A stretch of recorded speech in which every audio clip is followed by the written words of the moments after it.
on est, la tête est reposée et donc on est réceptif. Ceux qui savent, savent. Le meilleur moment de réfléchir et surtout de lire, c'est en soirée. Donc, nous allons voyager parce que j'ai fait un live il y a de cela quelques jours. Donc, j'étais confronté aux personnes qui mettaient en doute, sérieusement les dates. Et donc, je me suis senti obligé d'approfondir la thématique. Parce que, comme je l'ai toujours dit, le Rwanda, quand je dis le Rwanda, c'est un département d'intelligence mis à disposition pour étudier les Congolais, parce qu'il faut avoir une haute connaissance du Congolais pour pouvoir par la suite facilement les manipuler. Et donc, si nous avons été mis dans une surveillance diplomatique par les grandes puissances, les États-Unis, la France, on va dire tout simplement l'Union européenne, tous ces pays dont le cœur est chez nous. Le cœur de toutes ces grandes puissances sont chez nous. Parce que c'est chez nous qu'on trouve les trésors. Vous voyez,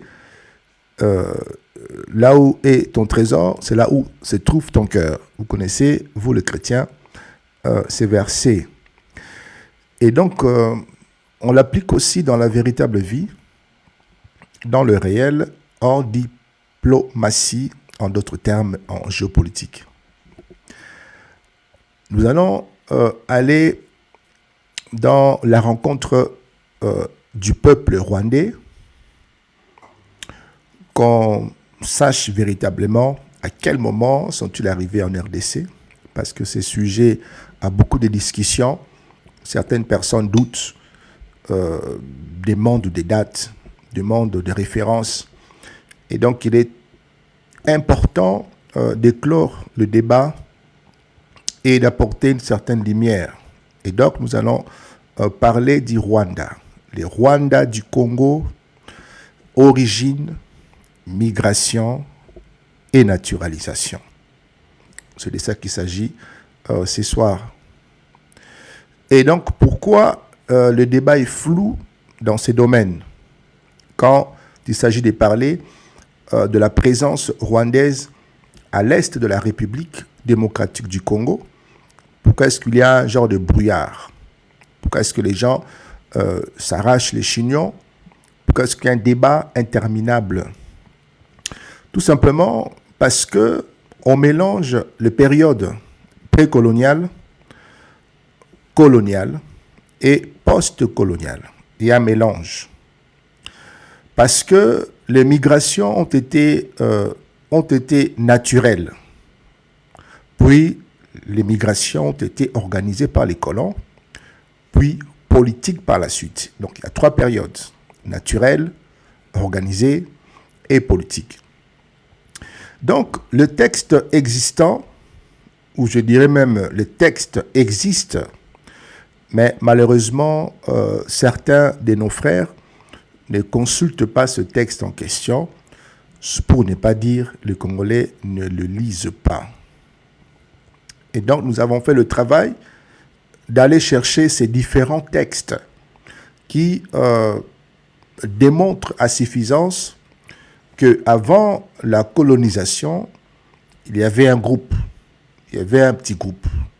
Ce n'était pas une immigration assez volumineuse, mais il y avait une existence d'un groupe à l'est de la République démocratique du Congo.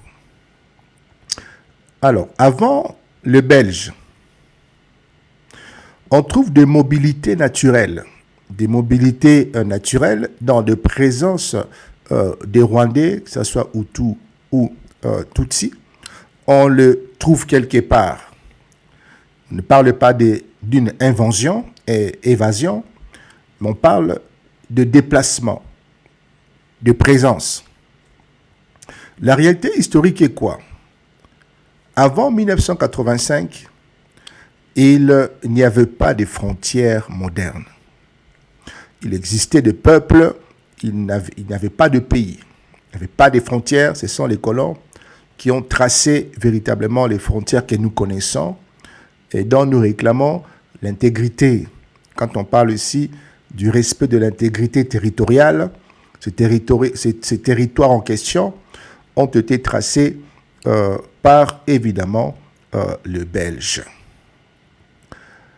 Les populations rwandaises, en l'occurrence les Hutus et les Tutsis, circulaient régulièrement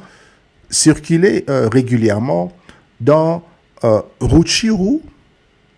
Ces populations circulaient librement dans Masisi, dans Goma, dans Uvira, dans Fizi. Il y avait une certaine population qui circulait naturellement, sans contrainte, dans Maniema. Mais attendons-nous bien, ce n'était pas de migration massive, juste des circulations transfrontalières traditionnelles, tout comme on peut en trouver aujourd'hui. Vous allez me demander quelles sont les sources. Évidemment qu'il y a des sources. Voilà pourquoi je fais ce live, justement. J'amène beaucoup de sources pour vous permettre, justement, de mener vos propres enquêtes. Il y a, par exemple, Jean Van Sina. Jean Van Sina, il a écrit Antécédents to Moderne Rwanda. Son livre Antécédents to Moderne Rwanda, c'est écrit en anglais. Vous trouvez ça dans son livre au chapitre 2 et 4. Vous avez également Catherine Neighbouri. Il y a aussi David Neighbouri qui a écrit justement pour indiquer la présence de ces différents groupes. Pas énorme. Une mobilité, pas une invention, pas tout un groupe de 2000 à 3000 personnes, mais ils font référence qu'il y avait un groupe, une mobilité rwandaise. Et donc, ces auteurs montrent que il y avait des échanges, il y avait des mariages, il y avait des alliances avant la venue des colons, il y avait des mouvements saisonnières. Donc, les Belges n'ont pas inventé les Rwandais au Congo. Au contraire, ils n'étaient pas installés comme communauté massive organisée. Ils étaient là, mais ce n'était pas une communauté massivement organisée comme on peut en trouver aujourd'hui en République démocratique du Congo. Donc, on note qu'il y a quelques personnes, je citais, il y en a même beaucoup. Il faut noter Jean Van Sina qui a écrit, vous avez Catherine Neighbouri et David Neighbouri. Donc, des personnes de la même famille. Alors, entre 1885 et 1930, les Belges observent mais ne déplacent pas encore. Ils observent et dans cette période en question, les Belges commencent à cartographier la région. Ils constatent effectivement la présence des groupes rwandophones à leur arrivée, mais ils n'organisent aucune migration massive. Et donc, c'est ici que certains auteurs belges, comme Paul Manson, affirment « Les Belges n'ont pas trouvé des villages rwandais constitués comme entité politique au Congo. » Paul Manson écrit dans « Histoire du Congo belge ». Donc, ouvrage largement cité dans les archives belges. Il faut faire attention aussi, il ne dit pas que les Rwandais n'existaient pas. Il dit qu'ils n'étaient pas une masse structurée. Ce n'était pas en grand nombre, mais les Rwandais étaient là avant la venue des colons. Et donc, entre 1930 et 1955, la grande migration, c'est-à-dire l'organisation, se met en place par les colons, donc par le Belge. Ils vont organiser la grande migration, tout en sachant que, au départ, les Belges trouvent un groupe mobile des Rwandais déjà sur place à l'Est. Ça, il faut les noter pour ne pas se perdre. Alors, voici la période décisive de ces transferts, de dynamique que les Belges vont mettre en place pour justement récupérer les Rwandais au Rwanda, les acheminer en RDC pour des raisons bien précises. On parle ici de la mission d'immigration des Banyarwanda. Il s'agit d'abord des Banyarwanda. Objectif de cette mission est de soulager la surpopulation au Rwanda. C'est de fournir aussi la main-d'œuvre agricole au Kivu. Les Belges ont comme objectif de créer une paysannerie stable. Voici les 3 raisons qui poussent le Belge à déporter les Rwandais du Rwanda, soulagement de la population rwandaise, une surpopulation forcément, fournir la main-d'œuvre agricole au Kivu, et puis créer une paysannerie stable.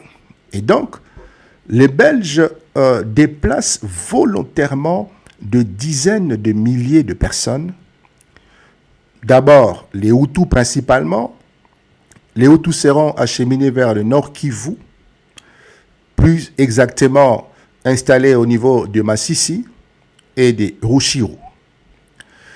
Vous avez les Tutsis, parce qu'on le sépare. Les Tutsis sont acheminés vers le sud Kivu, plus précisément à Uvira, Fizi et Mwenga. Des sources qui confirment mes propos. Vous avez René Les Marchands qui écrit Rwanda and Burundi. Vous avez également d'autres noms comme Jean-Paul Aroy qui le dit également dans son ouvrage Rwanda, la féodalité à la démocratie.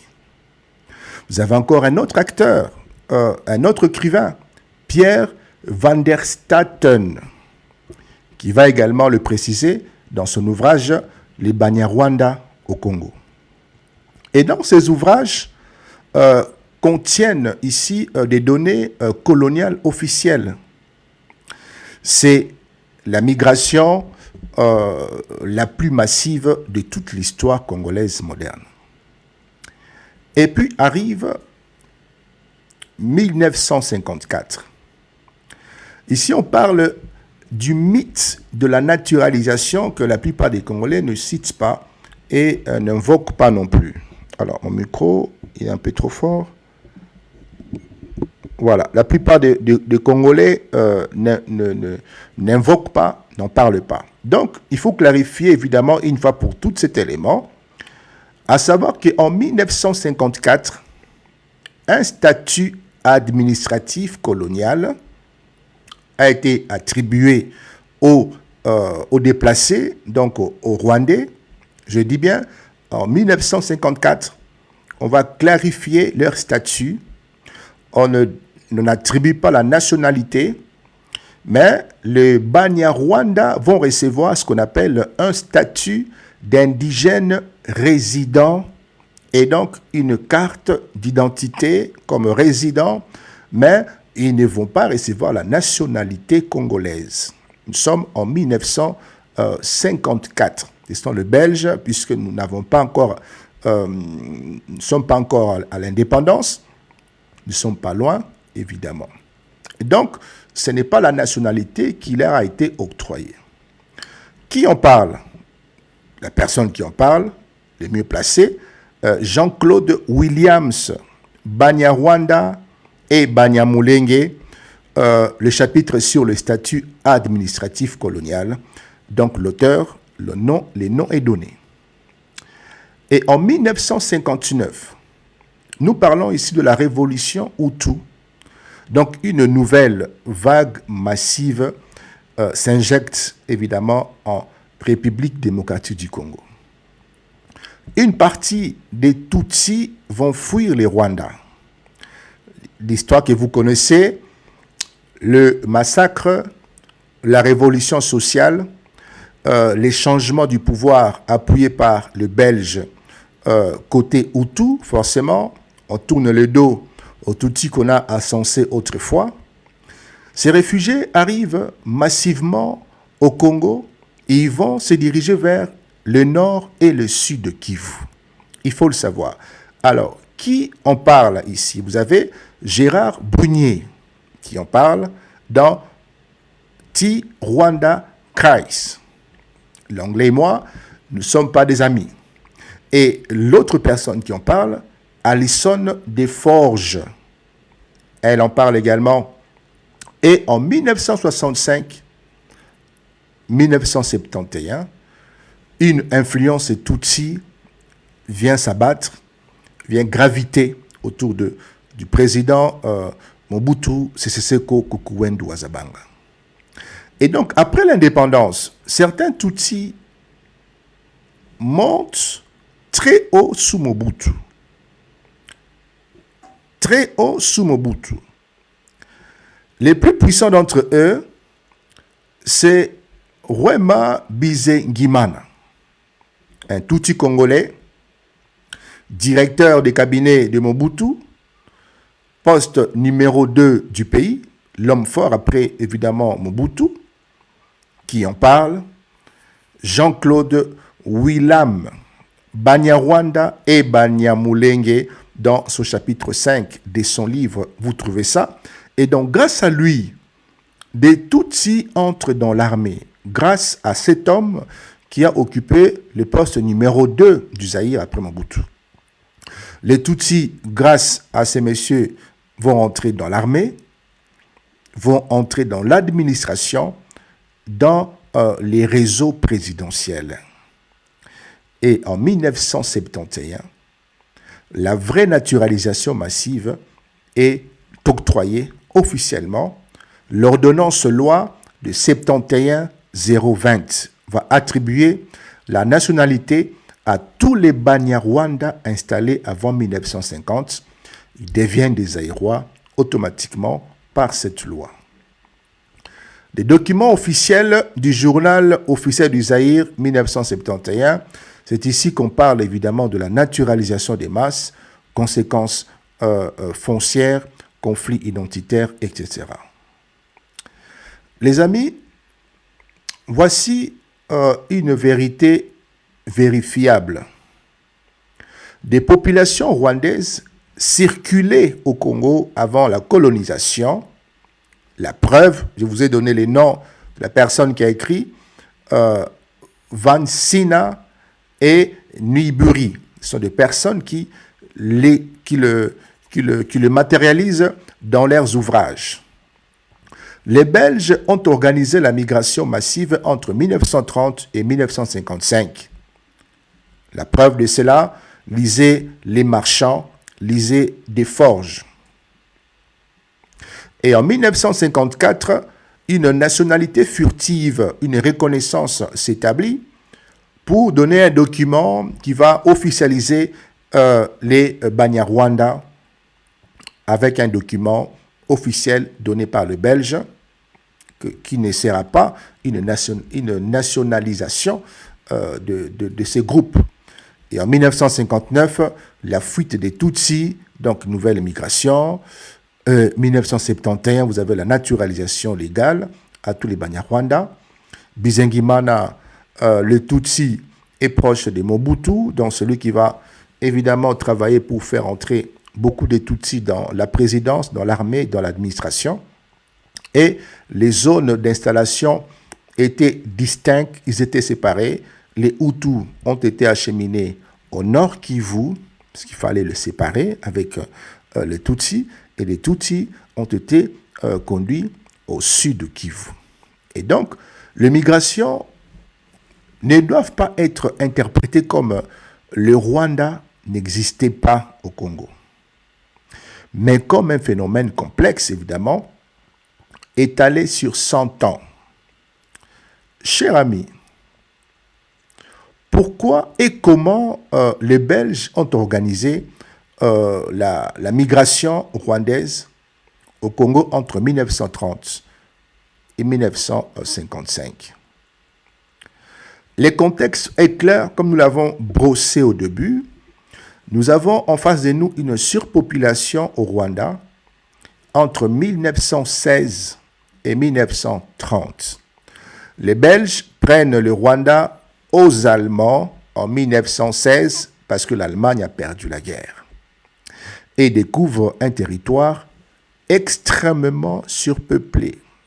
Jean-Pierre Chrétien l'écrit dans l'Afrique des Grands Lacs, 2000 ans d'histoire, édition Aubier 2000. Chers amis, vous avez également René Les Marchands qui l'écrit.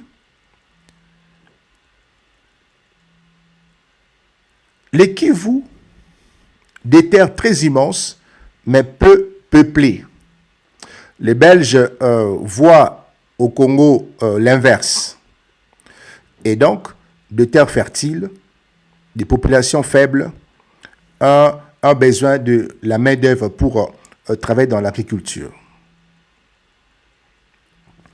La logique racialisée de l'administration belge.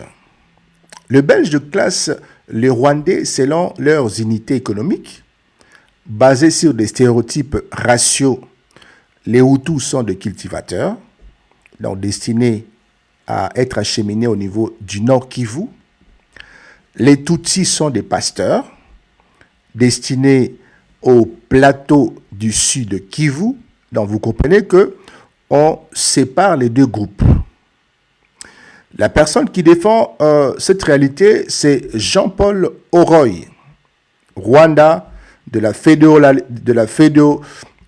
féodalité à la démocratie. Vous trouvez ça dans ce chapitre, plutôt dans la page 87 et 92. Vous avez encore David Nwemberi qui écrit ça, Alison Desforges qui l'écrit également.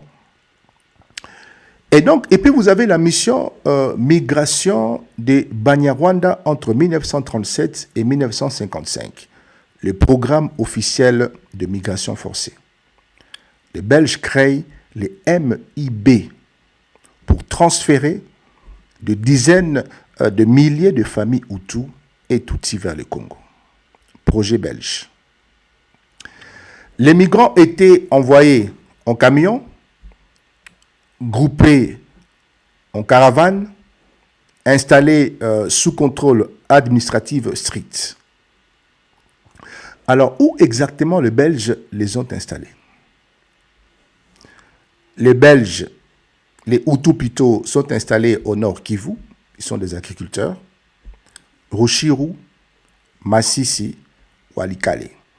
Donc les Hutus sont davantage et plus concentrés à ce niveau-là. Les Tutsis, eux, sont orientés au sud Kivu. Ils sont des éleveurs. L'élevage, ils sont à Uvira, à Fizi, à Mwenga. Les Tutsis sont acheminés au niveau du haut plateau de l'Otobwe, Mulenge, qui donnera plus tard les Banya Mulenge.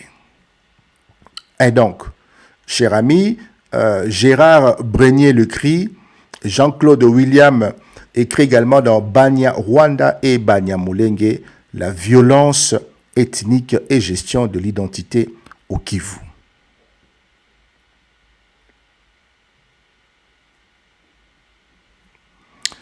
Alors, les amis, les Banya Mulenge, l'éclaircissement définitif. Pour éviter toute confusion, cher ami Bassourir, ce ne sont pas un peuple précolonial. Ce sont des Tutsis installés dans les années 1930-1940. Leur nom vient du mont Mulenge, un toponyme, pas une ethnie, sont d'accord. Et c'est référencé, écrit par Gérard Prunier dans Les Rwandais, dans sa page 46. Vous avez également Jean-Claude William qui l'écrit dans Banyarwanda et Banyamulenge dans sa page 25. Ça, c'est le nom du livre. Et Prunier écrit ceci dans sa page 46.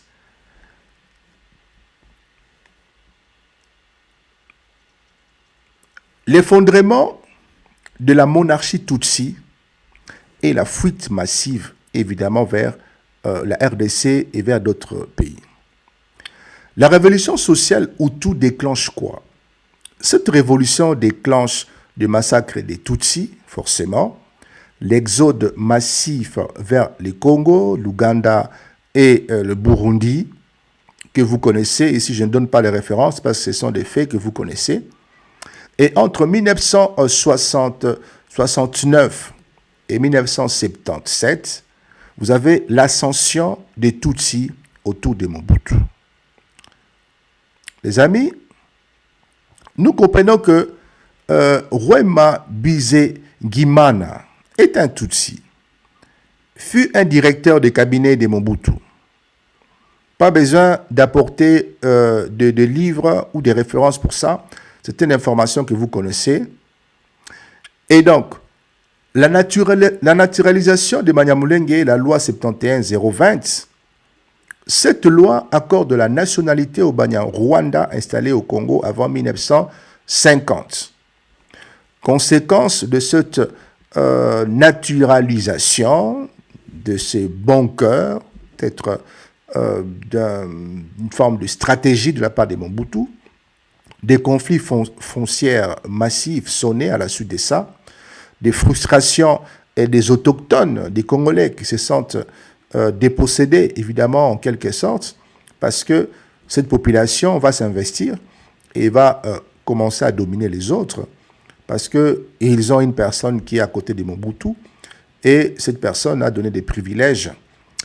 Et la montée des tensions entre autochtones et immigrés.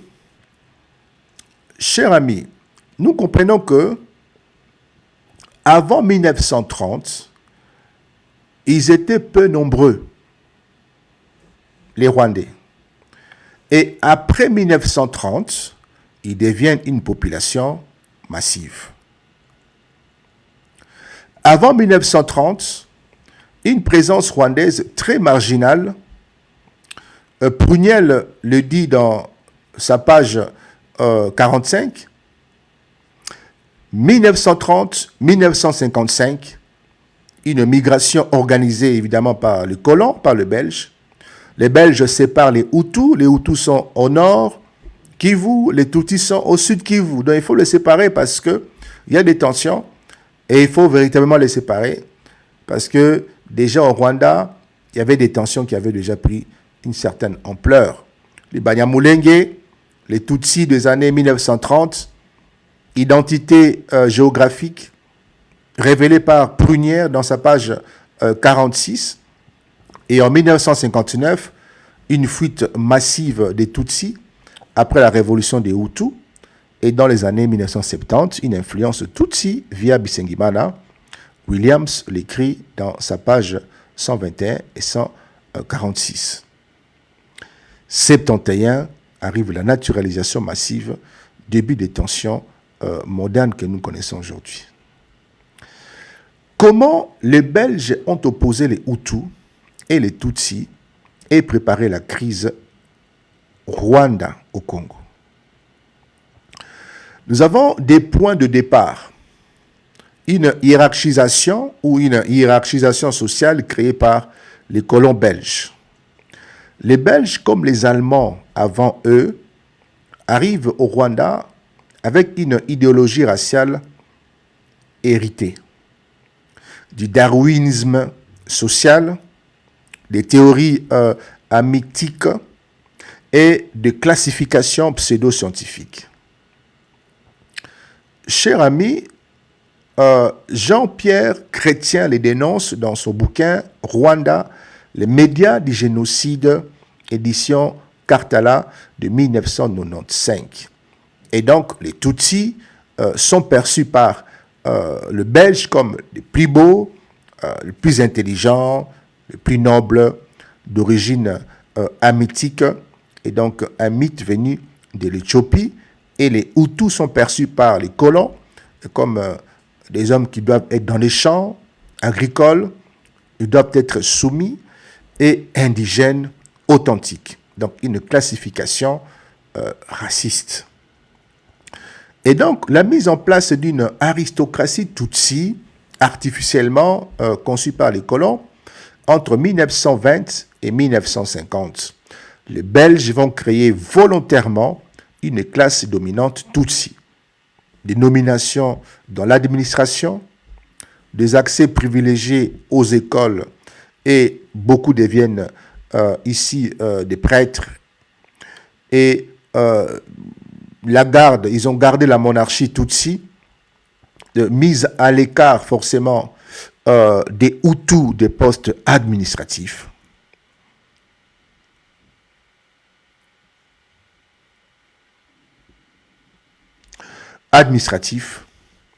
Et donc forcément, les Belges ont créé la carte d'identité ethnique pour justement marteler et radicaliser la chose. C'est l'acte fondateur du conflit moderne Hutu et Tutsi. Et donc, vous comprenez qu'avant 1933, les identités étaient flexibles. Un Hutu pouvait devenir Tutsi par richesse. Et après 1933, les identités sont devenues figées par la carte d'identité. Impossible de le changer. Tout a été cimenté. Les tensions deviennent raciales. Les tensions ne sont plus de l'ordre social. Et entre 1950 et 1957, les Tutsis commencent à réclamer, évidemment, après tant de privilèges et d'accompagnement du colon, ils commencent à réclamer leur indépendance parce qu'ils sentent ailleurs du mouvement, il y a de dynamique dans d'autres cieux où certains pays sont en train de se former, des indépendances au Sénégal, au Ghana plutôt et bien d'autres. Les Tutsis se disent, nous aussi, nous voulons notre indépendance. Alors les Belges vont paniquer. Comment ça? Vous voulez votre indépendance alors que nous vous avons ascensé, c'est nous qui vous avons formé, c'est nous qui avons fait de vous ce que vous êtes. D'où voulez-vous chercher votre indépendance? Alors, les Belges paniquent face à ces réclamations Tutsi. Ils paniquent pourquoi? Ils paniquent parce que les Tutsis réclament l'autonomie. Ils se rapprochent des missions protestantes. Ils veulent se détacher de l'emprise belge. Les Belges sentent ce vent, ils lisent en eux, ils le comprennent. Ils se disent là, il y a un problème. Alors les Belges vont décider quelque chose.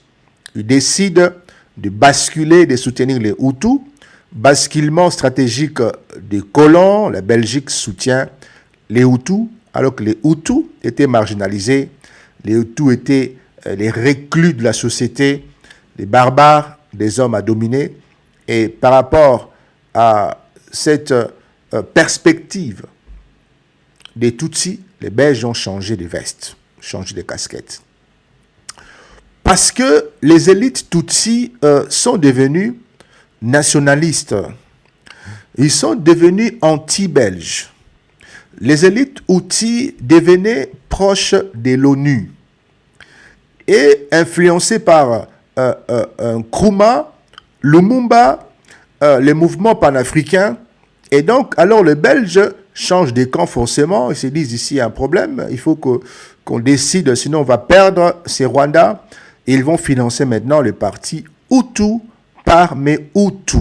Ils commencent à financer les Hutus qui hier étaient tout simplement marginalisés, étaient considérés comme des esclaves, des boys, des hommes à humilier, d'accord, des hommes dont il fallait donner des ordres, des injonctions, et les Belges commencent à les soutenir. Ils encouragent la colère contre l'aristocratie Tutsi. Ils encouragent évidemment les Hutus. Ils soutiennent la révolution sociale Hutu parce que les Tutsis ont voulu changer de veste. En 1959, la déflagration, la révolution Hutu, c'est la mèche. Les Hutus, soutenus évidemment par l'Église catholique, renversent la monarchie Tutsi par des massacres, par des pillages, exode de 100 000 Tutsis, et donc c'est la fin tout simplement du pouvoir monarchique millénaire soutenu par le Belge. Les Tutsis vont fuir vers la RDC, au Kivu, l'Ouganda, Burundi, la Tanzanie. Ce sont ce groupe exilé qui formeront plus tard les FPR en Ouganda, les Banyamulenge au sud de Kivu. Comment ça impacter le Congo, ce mouvement, ces fuites, cet exode? Les Belges implantent au Congo une population Tutsi frustrée,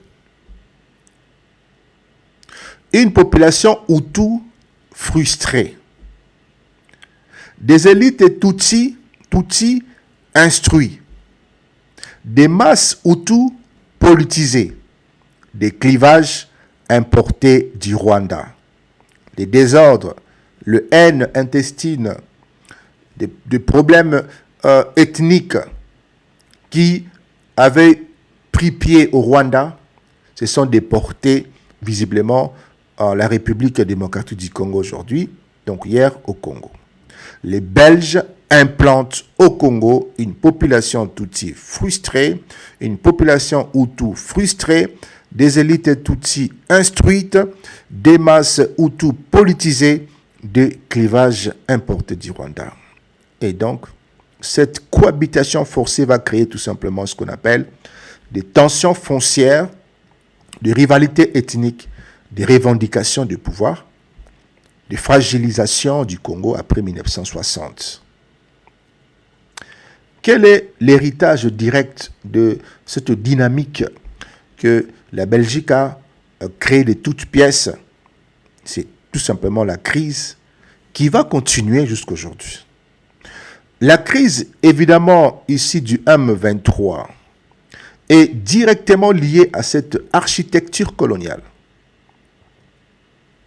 Identité figée, rappelons-nous, des immigrations forcées, les Tutsis qui se sont installés comme des élites, des Hutus installés comme des masses agricoles, la fuite des Tutsis en 1959, la naturalisation controversée de 1971.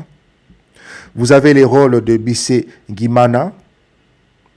Vous avez la rébellion des années 1990. La guerre du FPR en RDC en 1996-97. Les M23 seront les héritiers naturels de ces chaos. Alors, les Belges ont créé les conflits Hutu-Tutsi. Comment? Par une idéologie raciale importée de l'Europe. La fabrication d'une élite Tutsi, créée de toutes pièces par le Belge. La carte d'identité ethnique qui a vu le jour en 1933. Les changements des camps en 1957. Les Belges ont changé des camps, ont soutenu les Hutus, massivement d'ailleurs. La révolution Hutu de 1959, et puis l'exode des Tutsis, la migration massive vers le Congo, la reproduction de rivalités ethniques qui a continué en République démocratique du Congo, au Kivu. Ça a quitté les Rwandais pour venir se figer au Congo. Et donc, sans cette architecture belge, le M23 n'existerait pas. La question de Banyamulenge n'existerait pas non plus. Les tensions Kinyarwanda au Congo seraient tout simplement éliminées. Donc, les trois vagues de migration ou des 3 vagues migratoires rwandaises vers les Congo précolonial et post-colonial. Pour comprendre évidemment la présence rwandaise au Congo, il faut sortir des slogans et revenir aux faits historiques documentés.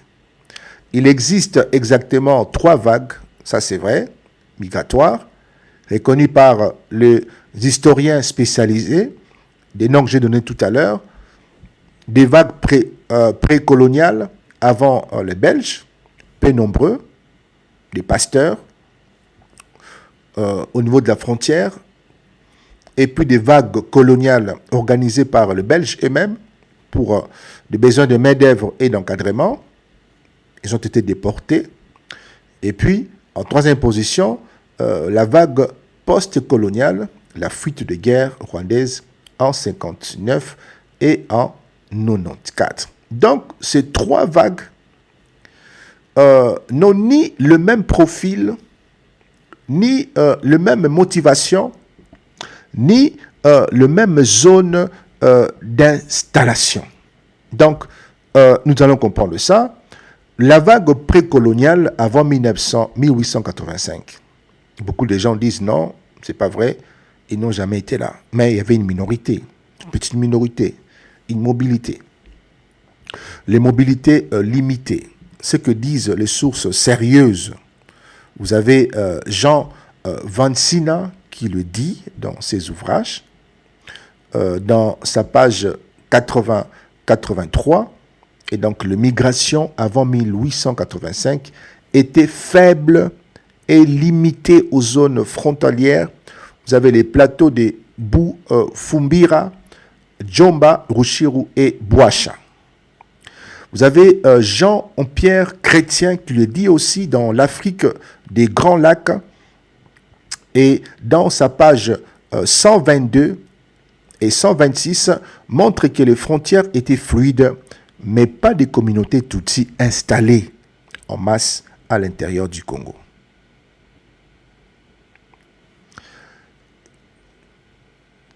Il y aura évidemment la rediffusion sur YouTube, dont le nom est tout simplement Coach Amos, analyste Coach Amos, YouTube. Les amis, nous comprenons que Jean-Pierre Chrétien, dans l'Afrique des Grands Lacs, Carthage 2000, dans sa page 122-126, montre que les frontières étaient fluides, mais pas de communautés Tutsi installées en masse à l'intérieur du Congo. Qui venait dans ces cas-là? Quelques pasteurs Tutsi se déplaçaient, quelques agriculteurs Hutus venaient, effectivement, des familles cherchant des pâturages. Et dans quelle zone ces mouvements, ces personnes venaient affluer? Ils venaient plus vers le nord Kivu, jamais au niveau du sud Kivu. Ils restaient au nord Kivu. Encore moins dans Maniema ou Katanga. Donc, les Belges n'ont pas trouvé des grands groupes Tutsi installés au Congo. Ça, c'est vrai. Seulement de micro-groupes frontaliers. Et puis, entre 1920 et 1950, c'est là que tout bascule. Ici, le Belge organise une migration massive et systématique de travailleurs rwandais pour les plantations, café, thé, les mines du Kivu, les travaux forcés, la construction de routes. Et c'est Jean-Claude Willam qui l'a dit dans Banyarwanda et Banyamulenge. Et vous trouvez ça dans sa page 123-45 qui décrit les recrutements forcés opérés par le Belge. René Lemarchand également le dit dans Rwanda, Anne Burundi, dans sa page 86-96. Il montre que le Belge utilisait les Rwandais parce qu'il le jugeait plus discipliné, etc. Combien sont venus? Les archives coloniales parlent de plus de 150 Rwandais transférés entre 1930 et 1955. Alors, la question qui est intéressante, où les Belges les ont-ils installés? Massissi, vous allez comprendre que c'est toutes les villes dans la 1.23. Les 1.23 prennent toujours Massissi, Rushiru, Tombe, Goma, Tombe, Walikale, Tombe, Kalehe, Tombe ou Djiwi. Ce sont des villes principalement qui sont toujours prises par le 1.23. Et donc, le Belge les installe dans ces différentes villes en question. Et là, attention les amis, les Hutus et les Tutsis étaient déjà séparés socialement au Rwanda. Il y avait déjà la guerre entre eux. Vous comprenez? Mais au Congo, les Belges les mélangent dans les zones agricoles. Les Tutsis sont parfois placés comme Kapita, le chef, sur les Hutus. Vous trouvez ça dans Williams, la page 45-58. Ce que le Belge crée à ce niveau-là, les Belges créent de la frustration Hutu, de la supériorité Tutsi artificielle, des conflits fonciers, des concurrences démographiques, des racines de la future crise du Kivu. Et donc, entre 1959 et 1994, la plus déterminante pour le 1.23. Cette vague est composée des exilés Tutsis de 1959. C'est là que tout bascule véritablement. On va dire, les Nzoi en lingala, les abeilles. Cette vague est composée des exilés Tutsis de 59, la fuite après la révolution Hutu, troisième, des exilés après 1963, ce qui est des massacres anti-Tutsis, des exilés après la guerre civile de 1990 et 94. Un cocktail qui va faire mal. Et vous trouvez tout ça chez l'auteur Gérard Prunier, qui va expliquer comment les massacres de 1959 va entraîner l'arrivée d'environ 70 000 Tutsis en République démocratique du Congo. Ce n'est pas rien. Vous avez également Philippe Rench, donc ça ce sont des noms assez compliqués, cher ami, qui va aussi dépeindre les vagues d'exil qui formeront plus tard les FPR, l'armée du Kagame. Où ces gens s'installent. Donc, vous avez compris qu'il y a une installation de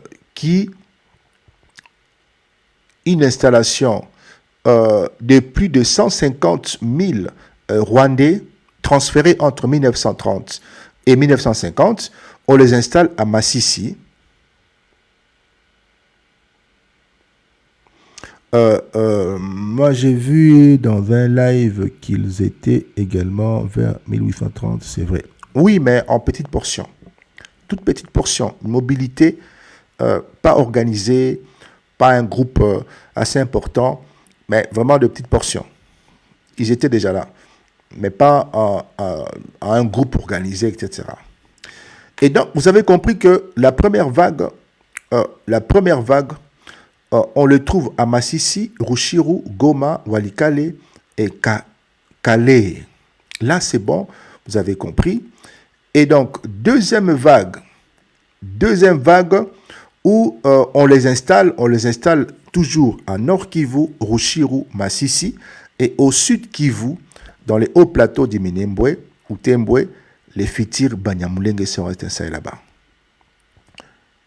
Un point clé, les Banyamulenge. Beaucoup croient qu'ils sont une ethnie congolaise ancienne. C'est totalement faux et les historiens sont unanimes. Nous avons Willam dans sa page 76-89. Les Banyamulenge sont des Tutsis installés sur le haut plateau à partir des années 1930 à 1950 par le Belge. Ils ne sont pas autochtones. Prunier également le dit dans Ti Rwanda Christi, dans sa page 43, le terme Banyamulenge apparaît après 1960 pour donner une identité locale à des Tutsis venus du Rwanda. Entre 1950-54 et 1971, vous avez la loi belge, 1954, déjà on commence par là, par la naturalisation, on va accorder un statut au Rwanda, venu entre 1930 et 1955, une carte d'identité, une reconnaissance, on appelle ça comment encore résident, une carte de résident. On va officialiser leur présence, mais non une carte d'identité, non une nationalisation. C'est juste reconnaître que ces gens sont bien résidents en RDC, et vous avez ça dans les archives coloniales belges, le décret du 26 avril 1954. Mobutu, naturalisation massive de Banyarwanda plutôt, les Hutus et les Tutsis qui sont installés au Kivu. La loi 71-020 du 28 mars 1971. Cette loi leur donne la nationalité congolaise collective. Les cas de Bisengimana, les Tutsis, au cœur du pouvoir de Mobutu. Qui est Bisengimana? Barthélemy Bisengimana Rwema, un Tutsi rwandais, conseiller très influent de Mobutu entre 69 et 77. Et donc, décrit son influence, c'est Jean-François Bayard, l'État en Afrique, dans sa page 154 et 157. Jean-François Bayard, son livre L'État en Afrique, décrit évidemment son influence dans l'accès des Tutsis à la nationalité et aux terres. Et William également l'écrit dans la page 112 et 118. Il va détailler comment Bisengimana favorise les intérêts fonciers Tutsis au Kivu, où les Belges ont installé les Hutus et les Tutsis. Vous l'avez compris. Pendant la période coloniale, Hutus et Tutsis venaient ensemble. Mais les Belges utilisaient les Tutsis comme cadres, des intellectuels, et les Hutus comme main-d'œuvre rurale. Par zone bien établie, au niveau de Massissi, une forte présence des Tutsis en tant qu'éleveurs. Massissi. Rushiru, on va mélanger les deux, les Hutus et les Tutsis, un mélange. À Oudjoui, majoritairement Hutus, et à Minembwe, des Tutsis pastoraux, des futurs Banyamulenge. Avant le Belge, pas de preuve d'installation massive Tutsi. Des contacts frontaliers, oui, comme je l'ai dit tout à l'heure, mais pas d'implantation.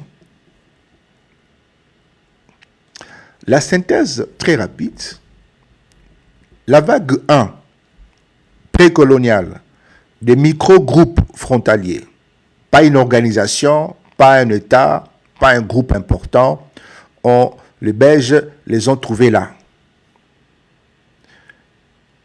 Vague 2, allée coloniale, immigration massive organisée par les Belges, et vague 3, allée post-coloniale, l'exil suite aux crises rwandaises en 1959 et en 1994.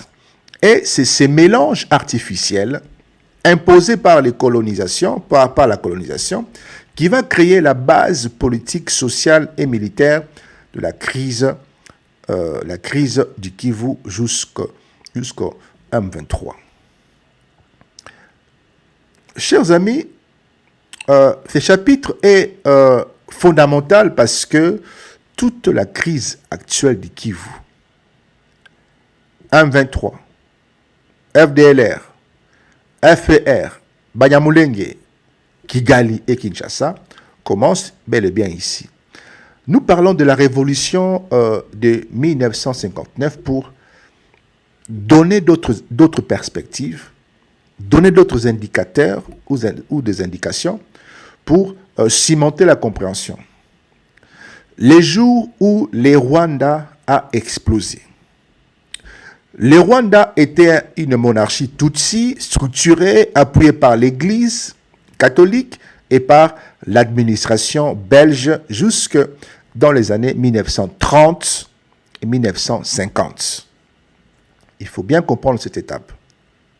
Mais les Tutsis vont réclamer plus d'autonomie. Puisque les Belges les avaient installés, les avaient instruits dans le séminaire, à l'école, l'administration, la police, l'armée. Et puis, ils se sont sentis maintenant en capacité de réclamer une forme d'indépendance aux Belges. Les Tutsis réclament effectivement de l'autonomie.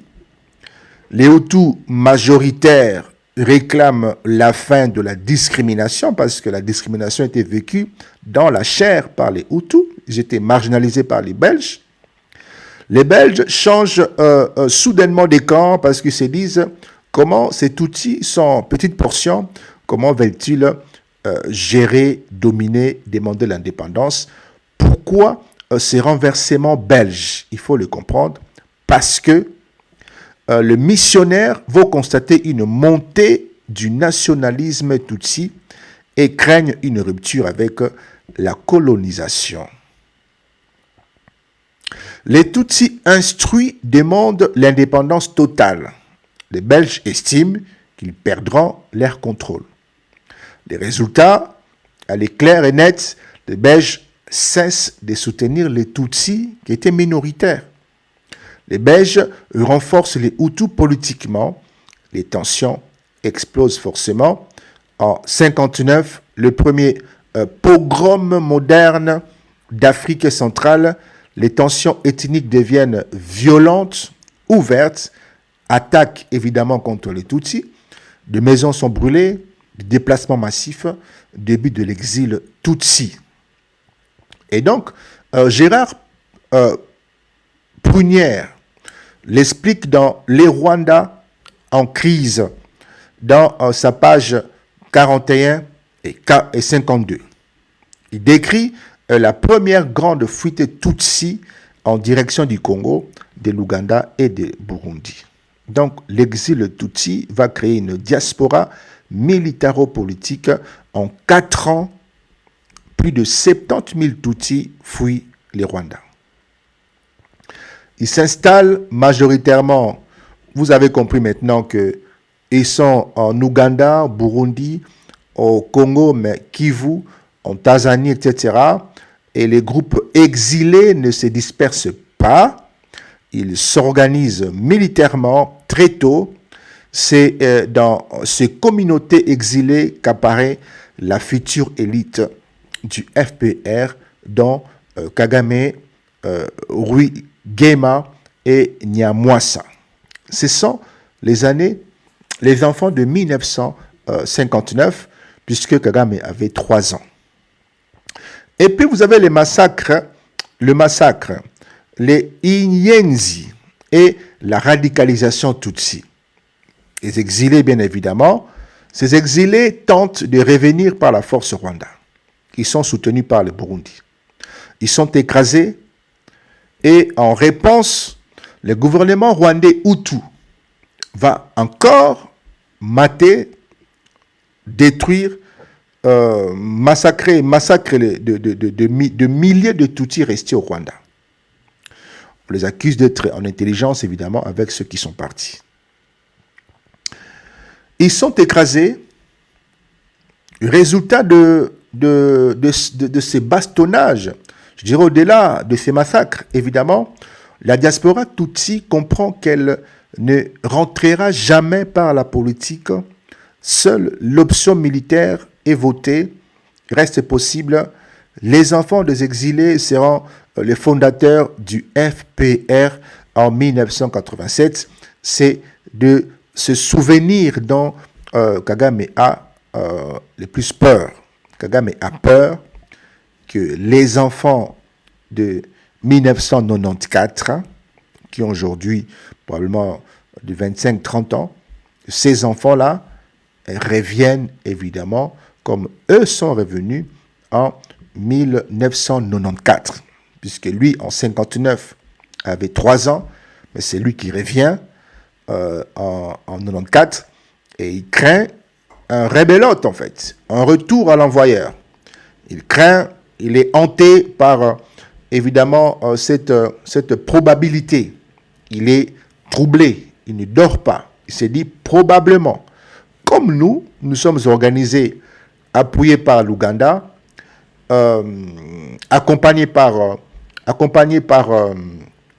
le Burundi et soutenus par le Kenya, certainement le FDLR, les Hutus s'organisent aussi en RDC, et donc il faut absolument le taire, la peur.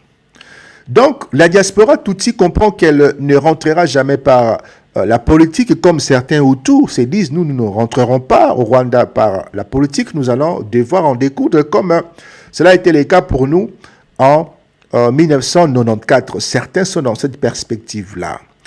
Et c'est devenu aussi une forme d'excuse, alibi pour se positionner en RDC et piller les ressources congolaises. Les amis, entre 1959 et 1973, de dizaines de milliers de Tutsis arrivent au Congo.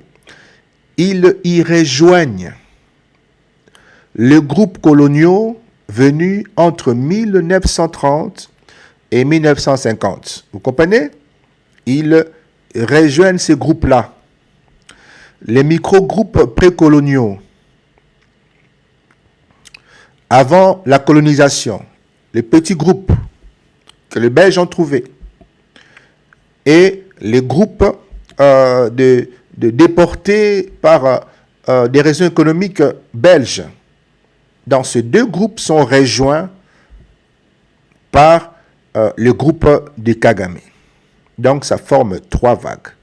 Et donc ces mélanges créent des tensions foncières, puisqu'ils deviennent beaucoup trop, parce que les autochtones commencent à se sentir envahis, bien entendu. Ça crée la concurrence pour les terres, parce qu'ils veulent des terres. La demande de nationalité, ils veulent évidemment se cimenter, faire le même corps, mais avec intelligence. La méfiance des autochtones, les Houndés se méfient d'eux, les Nyanga, les Nandé, les Bembe, les Lega se méfient de ces 3 groupes, parce qu'on ne peut plus les dissocier.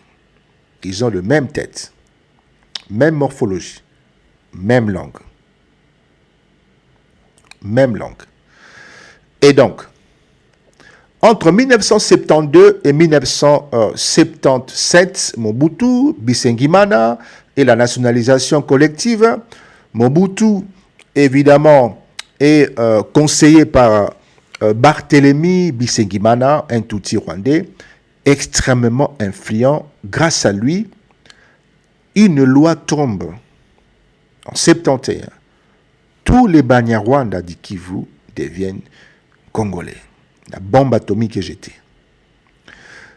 Ils accèdent aux terres du Massissi, et donc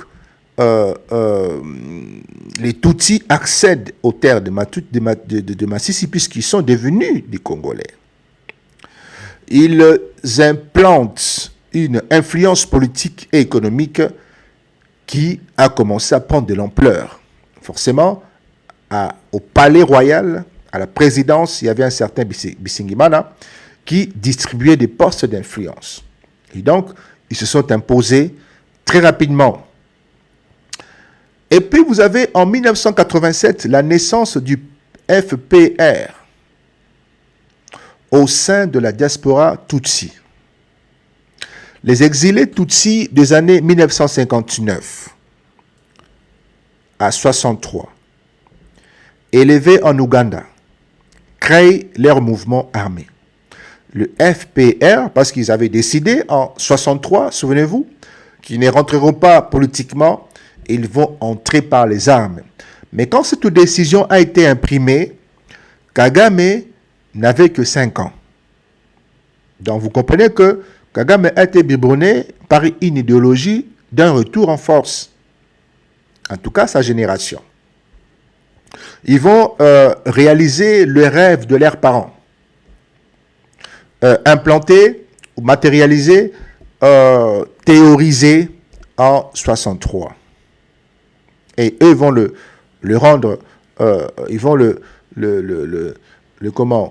personnifier, ils vont le matérialiser en 87. Chers amis, le Front patriotique rwandais, avec un seul objectif, reprendre le Rwanda par la force, venger la révolution de 1959. Entre 1990 et 1994, les FPR déclarent la guerre civile et les génocides Tutsi. 1990, les FPR attaquent les Rwandais depuis l'Ouganda. 1994, génocide exterminant environ 800 000 Tutsis et Hutus modérés, parce que les deux se sont massacrés, évidemment. Les survivants Tutsis rejoignent le FPR, ils rejoignent le groupe armé, et le FPR prend Kigali et arrive au pouvoir en juillet 1994. Conséquence directe pour le Congo. 1 500 000 personnes traversent la frontière en 1994. Dans ces réfugiés, vous avez les Hutus, les civils, vous avez les anciens militaires rwandais, vous avez des milices génocidaires interamouais. Kagame et le FPR le poursuivent en RDC. Ce sont les premières guerres du Congo entre 1996 et 1988. C'est ainsi que naissent AFDL, RCD, CNDP, le M23 aujourd'hui. Donc, il y a 1, 2, 3, 4 groupes dont les titeurs, l'intelligence, l'organisateur se trouve évidemment au Rwanda. Chaque étape est une mutation du même noyau politique militaire Tutsi. La synthèse très rapidement, pour qu'on évolue calmement ici. En 1959, point de départ, la mèche est allumée. Les Tutsis exilés deviennent une armée, FPR. Les Belges créent la fracture Hutu-Tutsi. Les Congos accueillent massivement les exilés, des bons cœurs. Les tensions foncières plus la nationalité explosent en 71. En 94, explosion de millions de réfugiés, guerre au Congo, les FPR se transforment en AFDL et AFDL se transforme en RCD, RCD, CNDP, CNDP 1-23, même trajectoire, même instigateur. Comment le Rwanda a pris pied en RDC entre 1996 et 1997? Et ils vont s'installer systématiquement, ils vont c'est sédentarisé pour le pillage entre 1998 et 2003. Les points de départ, vous l'avez compris, 1994, ne restez pas au Rwanda, ça déborde évidemment en RDC, parce que plus de 1 500 000 Rwandais ont traversé la frontière, sont venus en RDC. Donc après les génocides de 94, le FPR, le Front Patriotique Rwandais de Paul Kagame, prend le pouvoir à Kigali. Environ 1 500 000 Hutus, civils militaires interamwés, fuient vers l'est de la RDC, surtout au nord Kivu. Dans les camps des réfugiés au Kivu, les anciens militaires génocidaires et miliciens se réforment, se réorganisent et lancent des attaques contre le nouveau régime de Kigali, comme ce fut le cas avec les Tutsis en 62. En 59, les Hutus prennent le pouvoir, les Tutsis sortent en masse, d'autres sont en RDC, d'autres sont au Burundi. Au Burundi, une portion assez importante de militaires, ils s'organisent et en 62, ils font une attaque avec l'aide du Burundi. Mais ça échoue. Vous voyez un peu? Et les Hutus font la même chose. Ils font pareil. Et donc, les anciens militaires génocidaires et miliciens réforment, se mettent en disposition, créent une organisation, se réorganisent et lancent des attaques contre le nouveau régime de Kigali. Vous comprenez? Alors, bonsoir camarade Vanessa.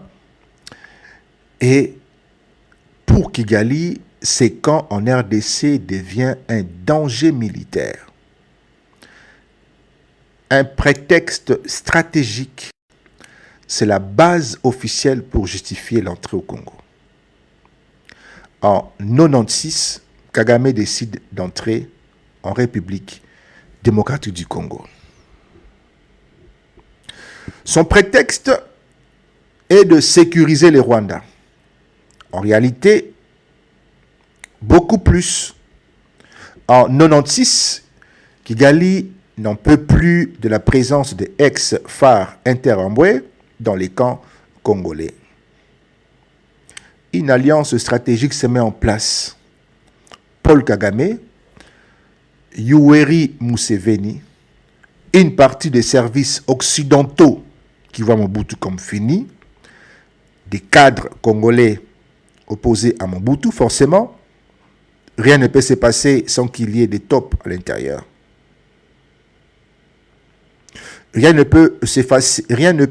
Aucun ennemi ne peut entrer chez toi sans qu'il y ait un traître à l'intérieur. Et donc, il trouve un porte-drapeau congolais au nom de Laurent Désiré Kabila. Forcément, on fabrique le groupe Alliance des forces démocratiques pour la libération du Congo, Zaïre. Prunier et Sturne montrent que le premier colonne militaire qui entre au Congo en 96 sont à majorité rwandais et ougandaise. C'est l'armée rwandaise, l'armée ougandaise qui entre.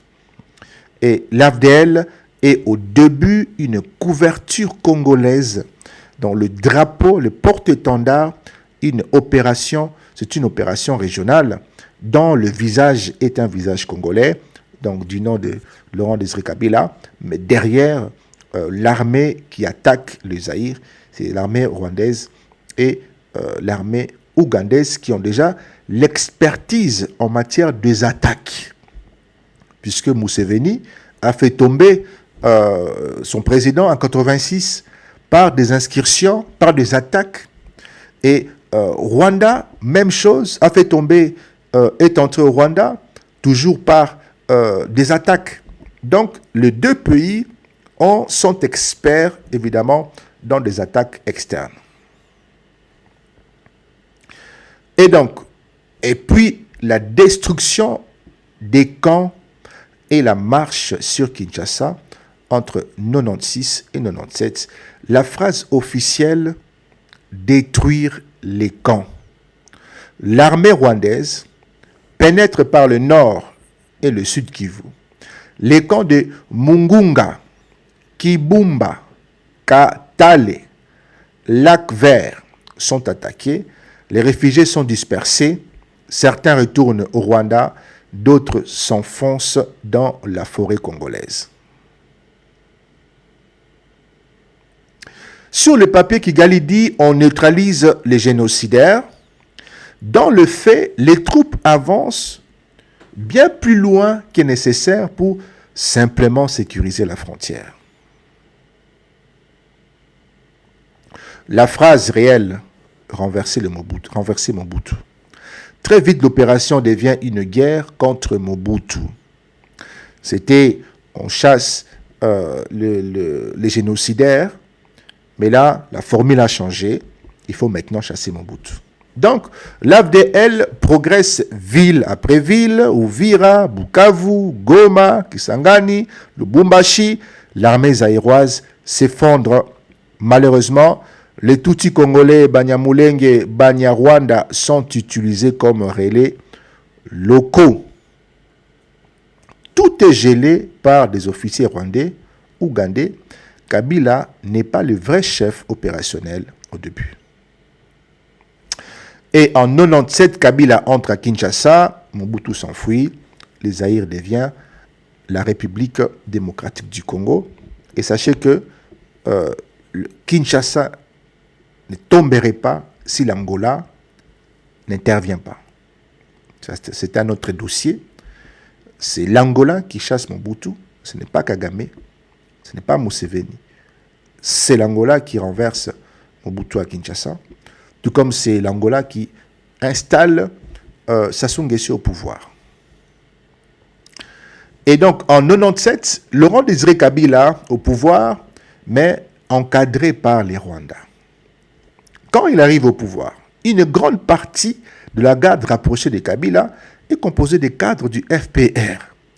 Beaucoup de ministres clés, des officiers et des conseillers viennent du Rwanda ou de l'Ouganda. Des réseaux économiques commencent à se former pour exploiter le minerai congolais au bénéfice de Kigali et de Kampala. Au début, Kabila accepte. Il doit sa victoire évidemment aux Rwandais et aux Ougandais. Il n'a pas encore une armée nationale solide. Il pense pouvoir les utiliser un temps, mais très vite, les Congolais voient la surprésence rwandaise. La colère monte dans l'opinion. Kabila commence à se sentir bien évidemment piégé. Et la rupture en 98. En 98, Kabila demande aux troupes étrangères de quitter le territoire. Limoges ou éloigne de figures proches de Kigali, cherche d'autres alliés, notamment Zimbabwe, l'Angola et Namibie. La réaction de Kigali et de Kampala est très vite, ne se fait pas attendre. Il lance une deuxième guerre du Congo. La création du RCD, Rassemblement congolais pour la démocratie, à Goma. Soutien militaire direct du Rwanda.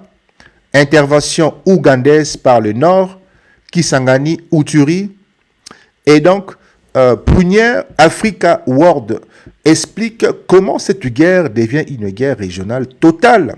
C'est là que commence véritablement, vraiment ce que beaucoup appelleront l'occupation de l'Est par les Rwandais et l'Ouganda. Ça commence là, véritablement. Et donc, en 1998, 2003, les Rwandais installent un État parallèle dans l'Est de la République démocratique du Congo.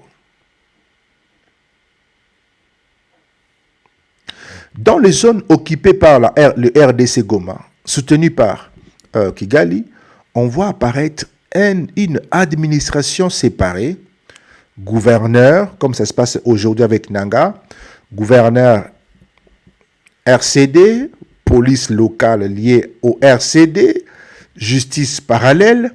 En fait, ce qui se passe aujourd'hui avec Nanga, c'est du déjà vu en fait. Une fiscalité parallèle, des taxes frontalières, péages routiers, douane contrôlée par le RCD. Attends, revenons, rebobinons. Boum. Une administration séparée, gouverneur M23, police locale liée au M23, justice parallèle, une fiscalité parallèle, taxes frontaliers, péages routiers par le M23, douane contrôlée par le M23, armée rwandaise, une armée de substitution armée du 1-23 Goma, encadré par des officiers rwandais, Banyamulenge est utilisé comme troupe clé au Sud Kivu. Donc, c'est pour comprendre qu'ici, nous sommes dans la répétition, dans la même formule, rien n'a changé, rien n'a évolué, même méthode. Pourquoi changer une équipe qui gagne? On ne recrée pas la roue. On l'utilise, on change de couleur, on peut faire de traits vers la gauche, vers la droite, mais la roue reste la roue. Ça ne change pas. Pour la moto, pour la voiture, le camion, la roue, c'est une roue, etc.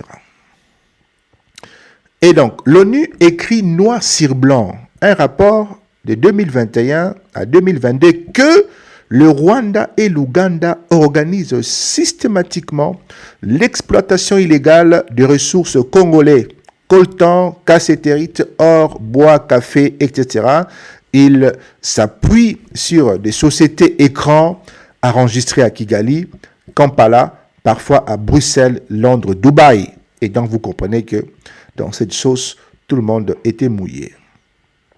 Les cœurs du système, le pillage économique, entre 1998 et 2003, dans la zone contrôlée par le RDC, le RCD plutôt, le RCD et les troupes rwandaises, on pourrait dire aujourd'hui, dans la zone contrôlée par le 1-23 et les troupes rwandaises, les coltans devient la star. Période boom, high-tech, téléphone, ordinateur, etc. Et donc, les coltans devient le roi. Le Rwanda, qui n'a pas de coltan en grande quantité sur son sol, devient un des premiers exportateurs mondiaux en exportant les coltans congolais. Alors que dans son sous-sol, il n'y a absolument rien. Et donc, les rapports ONU d'experts entre 2001 et 2012, ils citent des sociétés rwandaises, ougandaises, européennes qui acheminent le minerai des zones RCD, tout comme aujourd'hui on pourra dire des zones du 1-23, rien n'a changé. Rien n'a changé.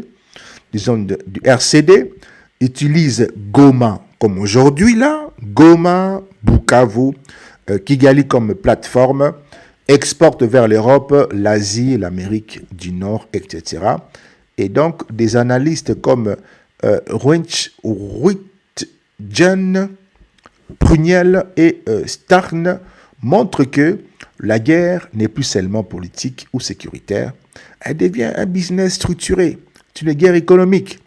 Et donc, c'est la naissance de ce qu'on appelle l'économie de guerre au Kivu. Les rôles ici de Banyamulenge dans ce système macabre. Les Banyamulenge, les Tutsis du sud Kivu, jouent plusieurs rôles. Base locale pour le Rwanda au sud Kivu. Recrutement de soldats pour le RCD Goma. On pourrait dire recrutement de soldats pour le M23 aujourd'hui. Justification discursive. Kigali prétend le protéger contre les autochtones hostiles, mais en même temps, ils deviennent une cible de ressentiment de la part d'autres communautés congolaises, ce qui est vrai, parce qu'on vous soupçonne d'être en intelligence. Vous dites être des nôtres, mais on vous surprend être en intelligence, effectivement, avec d'autres, avec les Rwandais. Donc, forcément, on n'aura pas de l'amour pour vous. Ils sont instrumentalisés par Kigali, ils restent minoritaires, mais très visibles. Entre 2002 et 2003, la fin officielle de la guerre, mais pas de l'influence. La guerre termine, mais l'influence reste. Puisque, entre-temps, Laurent Désiré Kabila n'existait plus. Son fils a déjà pris le manette en 2001. Entre 2002 et 2003, l'accord de Pretoria et Sun City, retrait officiel des troupes étrangères, intégration du RCD dans le processus politique congolais, C'est ce que Nanga demande aujourd'hui, Bissimo demande. Intégration, on appelle ça comment encore? Assimilation, on appelle ça encore comment? C'est quoi les noms ici là? On appelle ça comment? Mixage, etc. C'est ce qui se débat justement au niveau des droits. Début de l'armée intégrée, nous parlons de brassage, nous parlons de mixage, chers amis. Mais les réseaux économiques montés par Kigali et Kampala restent en place. Ces réseaux n'ont pas bougé, ils sont là. Des groupes armés résiduels, des anciens RCD, des milices locales, FDLR, continuent les trafics, rien n'a changé. Les structures de contrôle ne sont plus seulement militaires, mais aussi commerciales et financières. C'est ce qui permettra justement plus tard la résurgence du RCD de Laurent Kunda, puis du 1.23 première version, puis du 1.23 nouvelle génération 2001-2025, avec une logique très similaire, prétexte sécuritaire, contrôle territorial, contrôle des routes et de minerais, négociations violentes avec Kinshasa et les puissances extérieures. Donc, même la même musique, le même tempo, même chef de musique, même cerveau. Rien n'a changé. Alors, chers amis, nous comprenons que entre 1998 et 2003, on va installer une administration parallèle, fiscalité parallèle, exploitation intensive de minerais, utilisation des Banyamulenge comme relais. 2001-2003, rapport de l'ONU montre noir sur blanc l'exploitation illégale organisée par Kigali et Kampala. Après 2003, retrait officiel, mais des réseaux économiques restent, de groupes armés mutent, RCD, CNDP, 1.23, et la main du Rwanda reste présente, mais plus discret. Chers amis, des rébellions RCD, CNDP ou 1.23, continuité de la stratégie rwandaise et incompréhension congolaise. On pourrait y montrer la logique des rébellions permanentes, la façon dont Kigali utilise des Congolais comme vitrine, des Congolais. Comment la communauté internationale a couvert ou minimisé ces faits. Et comment tout cela mène aux accords de Washington, Doha 2025, dont nous sommes en train de parler largement. Et à ce niveau-là, nous prendrons le temps une autre fois. Ici, il était question tout simplement de mettre en perspective et de montrer que le Rwandais était déjà là avant la colonisation, mais pas en groupe important. C'était un petit nombre